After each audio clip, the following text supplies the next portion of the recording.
If you ask me what I think of when I practice, when I prepare for my concerts, I try to visualize myself in that particular concert that I'm preparing for. I try to visualize how the auditorium is looking, how the space is, how the seats are designed, and how, most importantly, all of you are going to be seated in that auditorium, and how you will be looking at me as I'm singing on the stage, and what you will be experiencing, what you will be thinking, what you will be feeling as you travel through the concert. And I try to take myself out of myself and put myself into your mind, because when I do that, I develop a connect between you and me. And also I develop a sense of what is it that I would want if I were you.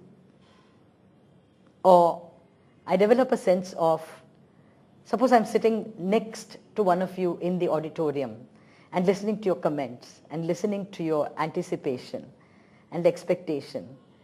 So I get a sense of a peek at that mindset, and that really allows me to reach out to you through the music that I know, in such a manner that those 2.5 hours that we spent together, you and I, turn out to be the most exhilarating, interesting, joyful, blissful, and so on and so forth. You know, sometimes we stop at joy, but on certain very lucky days, we also get into the realm of really being in a blissful state.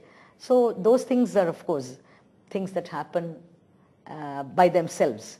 But at least if not something too high, at least we would have had a good conversation with each other by the time we part after those 2 or 3 hours.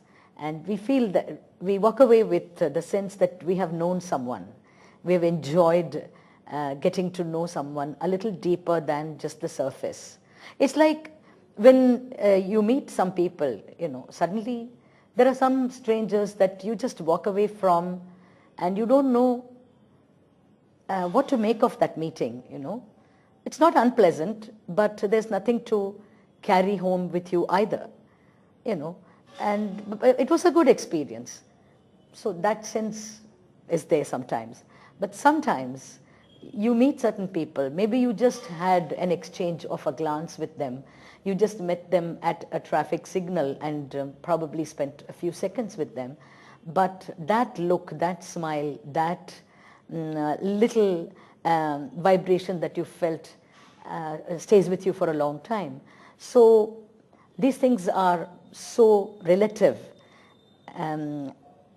But sometimes you can consciously try to know a person, and this is what I try to do every time I do a concert and prepare for a concert, because I think it's so wonderful to have this relationship of knowing you and you knowing me.